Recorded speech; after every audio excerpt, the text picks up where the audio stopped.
नमस्कार दोस्तों। South China सी के अंदर एक बड़ी न्यूज आ रही है क्योंकि बीजिंग के द्वारा वार्निंग दिया गया था कि यूके के शिप को अंदर नहीं आना चाहिए, लेकिन उसके बावजूद भी यूके के वॉरशिप जो हैं वो साउथ चाइना सी के अंदर आ चुके हैं। ये आप देख पाओगे, UK warship ignores Beijing warnings and enters the south China sea. तो इसके बारे में हम डिटेल से समझेंगे कि एग्जैक्टली हो क्या रहा है। हम यहां पर जो साउथ चाइना सी की बात कर रहे हैं वो इतना ज्यादा इंपॉर्टेंट क्यों है, क्यों चाइना उसको क्लेम करता है, यहां पर जो ओवरऑल जियो पॉलिटिक्स है उस पूरे रीजन की, उसको समझने की कोशिश करेंगे। तो काफी कुछ जानने को है, चलिए आगे बढ़ते हैं। अगर आप यूपीएससी की तैयारी कर रहे हैं तो इसके बारे में सारी जानकारी आपको डिस्क्रिप्शन में मिल जाएगी, वहां से आप हमारे ऐप को भी डाउनलोड कर सकते हैं। सबसे पहले हम देखेंगे कि एग्जैक्टली हुआ क्या है, हम क्यों इसके बारे में डिस्कस कर रहे हैं। देखिए, जो ब्रिटिश एयरक्राफ्ट कैरियर है, एयरक्राफ्ट कैरियर का मतलब होता है कि वो शिप जिसपे एयरक्राफ्ट भी लैंड कर सकता है, टेक ऑफ भी कर सकता है। तो यहां पर ब्रिटेन का एक सबसे बड़ा एयरक्राफ्ट कैरियर है एचएमएस क्वीन एलिजाबेथ। ये क्या किया है कि साउथ चाइना सी के अंदर एंटर कर गया है। अब जब मैं साउथ चाइना सी कहता हूं तो इसकी पहले आप बाउंड्री समझने की कोशिश करिए।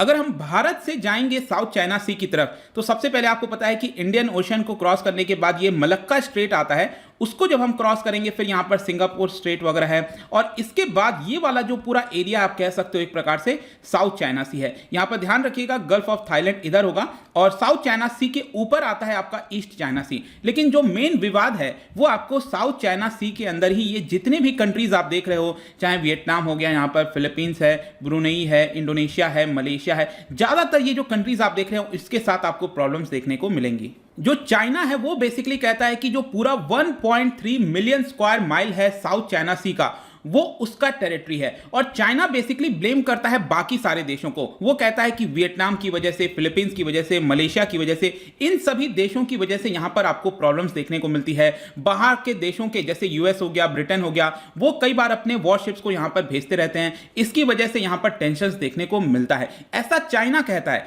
लेकिन इसका जस्ट विपरीत है, वो मैं आपको वीडियो में बताऊंगा। लेकिन यहां पर सबसे पहले आपके मन में क्वेश्चन आना चाहिए कि ऐसा क्या हुआ है जिसकी वजह से जो ब्रिटेन का वॉरशिप है वो साउथ चाइना सी के अंदर यहां पर एंटर कर गया है। मतलब क्या होता है एक्चुअली, क्यों आखिर वो वहां पर गया है। देखिए, आपने एक टर्म के बारे में सुना होगा, इसको कहा जाता है freedom of navigation operations, FONOP।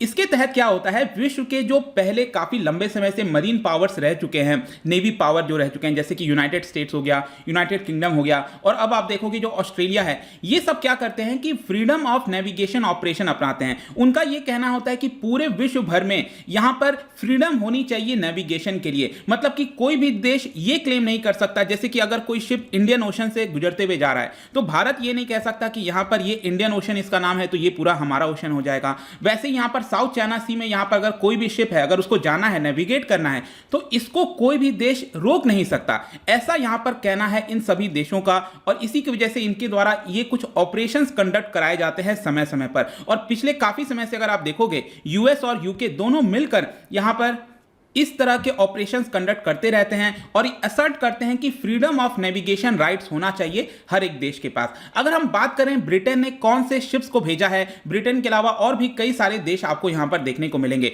सबसे पहले तो यहां पर मैंने आपको बता दिया कि जो इनका सबसे बड़ा एयरक्राफ्ट है एचएमएस क्वीन एलिजाबेथ, ये तो गया ही है, लेकिन इसको साथ में एस्कॉर्ट कर रहा है 6 रॉयल नेवी शिप। मतलब ये सबसे बड़ा शिप तो रहेगा, लेकिन उसके अलावा 6 और जो रॉयल नेवी शिप है वो भी इसके साथ साथ चल रहे हैं। इसके अलावा एक सबमरीन भी भेजा गया है, रॉयल नेवी सबमरीन। और इसके अलावा भी आप देखोगे तो यूएस नेवी डिस्ट्रॉयर हो गया, जो डच दैट इज नेदरलैंड का फ्रिगेट है एक। इसके अलावा 8 फास्ट जो जेट्स होते हैं, लाइटनिंग 2 फास्ट जेट, वो भी यहां पर भेजे गए हैं। हेलीकॉप्टर्स कई प्रकार के आपको देखने को मिलेंगे, जो एयरबॉर्न अर्ली वार्निंग सिस्टम जो एयरक्राफ्ट हो गया, कमांडो हेलीकॉप्टर्स हो गए, ये सभी इस समय साउथ चाइना सी के अंदर एंटर कर चुके हैं।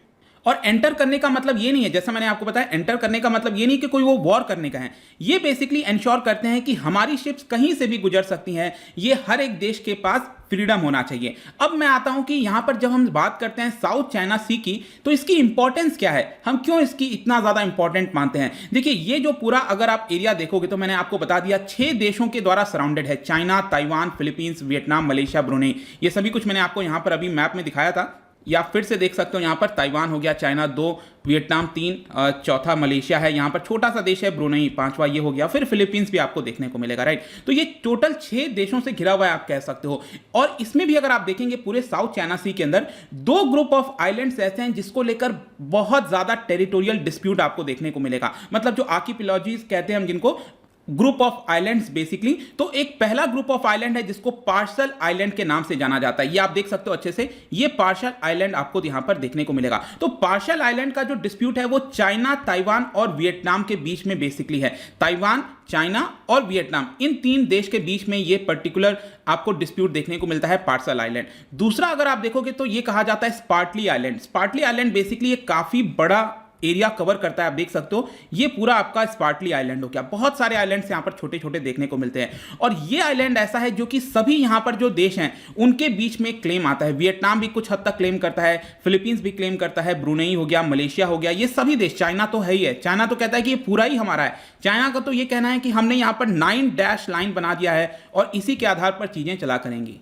मतलब आप देख सकते हो ना यहां पर कि 9 डैश जैसा बनाया हुआ है। तो ये 9 डैश लाइन के अंदर जितने भी एरिया आते हैं वो चाइना का होगा, ऐसा चाइना का हमेशा क्लेम है। इसके अलावा यहां पर आपको एक और चीज समझना है कि ये जो पर्टिकुलर आइलैंड्स हैं वो इंपॉर्टेंट क्यों हैं, क्योंकि हर एक आइलैंड के आसपास अगर आप देखोगे तो काफी ज्यादा वहां पर मरीन बायोडायवर्सिटी आपको देखने को मिलेगी। यहां पर रिसोर्सेज काफी ज्यादा हैं, स्पेशली जो ऑयल हो गया, गैस रिसोर्सेज हो गया, उस मामले में काफी हद तक ज्यादा देखने को मिलेगा। और ऑब्वियस सी बात है इस तरह के रिसोर्सेज जब भी होंगे तो वहां पर जितने भी कंट्रीज हैं उनके द्वारा क्लेम किया जाएगा। तो देखिए क्लेम करने की भी एक सीमा होती है। आप समझ के सोचो यहां पर कहीं पर भी चाइना का नामो निशान नहीं है। इस साइड अगर आप देखिए यहां पर, हाँ ये सारे देश अगर आपस में क्लेम करते हैं तो समझ में आता है, लेकिन चाइना तो बहुत ज्यादा ऊपर है, उसके बावजूद भी चाइना लगातार यहां पर क्लेम करता रहता है। और ये तो है ही आपका रिसोर्सेज। उसके अलावा एक सबसे बड़ी इसमें ये चीज है कि पूरे विश्व की जो शिपिंग ट्रैफिक है वो 1/3 अकेले साउथ चाइना सी से होकर गुजरती है। तो यू कैन जस्ट इमेजिन इसकी इंपॉर्टेंस इतनी ज्यादा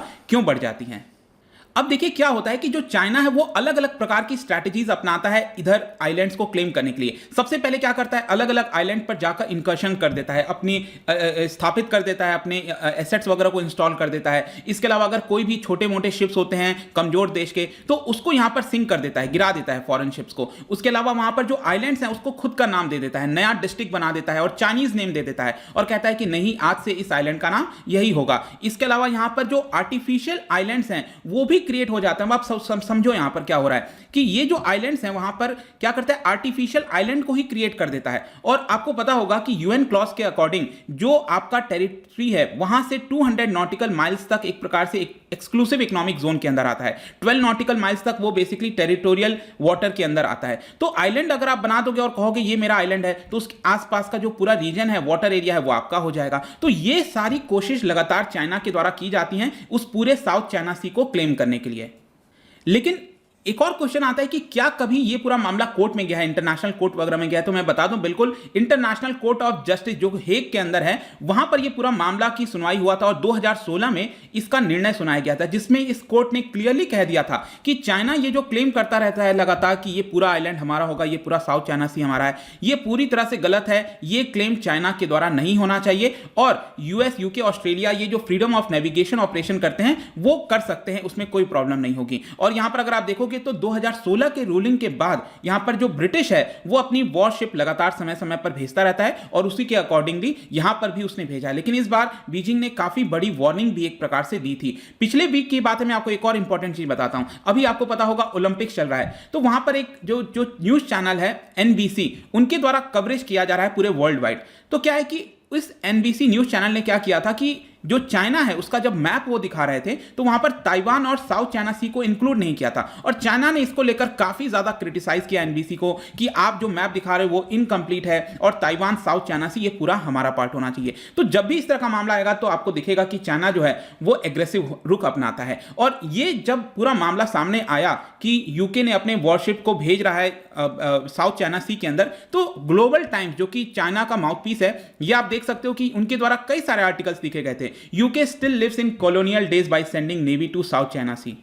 बेसिकली वो ये कह रहा है जो चाइना है कि ब्रिटेन जो है वो अपने old dream of an empire को पूरा करने के लिए यहां पर वापस से इस तरह के एग्रेसिव रुख अपना रहा है। UK wants to provoke the Chinese Liberation Army, लेकिन यहां पर उसने अपने आर्टिकल में ये लिखा कि अगर यूके इस तरह की करने की कोशिश करेगा, इस तरह की चीजें, तो उसको हम लेकर काफी बड़े काउंटर मेजर्स लेंगे। मतलब चाइना की आर्मी वहां पर कुछ भी कर सकती है। इनफैक्ट चाइना ने तो कई बार यह भी वार्निंग दिया है कि ये पूरा हमारा एरिया है, अगर आप उसके अंदर एंटर करते हो हमारे हमारे साउथ चाइना सी के अंदर, तो यहां पर हम आपके वॉरशिप्स को डिस्ट्रॉय भी कर सकते हैं, हमला भी कर सकते हैं। ऐसा पहले ऑलरेडी चाइना बोल चुका है। और उसके बाद भी आप देखोगे इस तरह के और भी आर्टिकल्स आपको मिलेंगे। UK warship South China Sea to threatens China politically more than military. Basically यहां पर जो चाइना है उसने इस प्रकार से क्रिटिसाइज किया यूके को, ये कह के कि देखो यूके ऑलरेडी इस समय अपने इतिहास के सबसे निचले स्तर पर है, मतलब उसके पास उतना दबदबा नहीं रहा पहले जो हुआ करता था कॉलोनियल टाइम्स में। आज उसके पास उतना पैसा नहीं है, उसके बावजूद भी अपने आप को बड़ा दिखाने की कोशिश कर रहा है। ये यूके के लिए खराब होगा, उसको अपने इकोनॉमी को और कोविड को सुधारने की कोशिश करनी चाहिए रादर देन इस तरह के एक्सरसाइज करने को। तो ये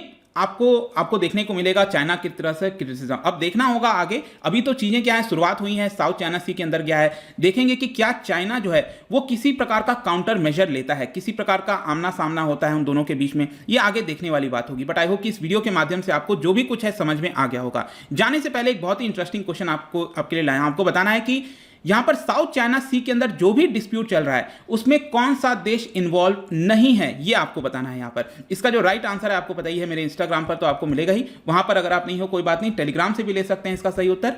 मैं कई सारे एमसीक्यूज यहां पर डालता रहता हूं स्टोरीज के फॉर्म में, आप जाकर प्ले कर सकते हो। बाकी अगर आपको इसका पीडीएफ चाहिए, अलग अलग सोशल मीडिया पर जुड़ना चाहते हैं तो आ सकते हैं। और अगर आप यूपीएससी की तैयारी कर रहे हैं, किसी भी स्टेट एग्जाम की प्रिपरेशन कर रहे हैं, डेफिनेटली आप हमारे ऐप को ज्वाइन कर सकते हैं, studiiq.com पर जा सकते हैं, वहां पर सारे कोर्सेज आपको काफी अफोर्डेबल रेट्स पे मिल जाएंगे। आई होप कि ये वीडियो आपको पसंद आया होगा। मिलता हूं आपसे next time, till then thank you very much, see you soon.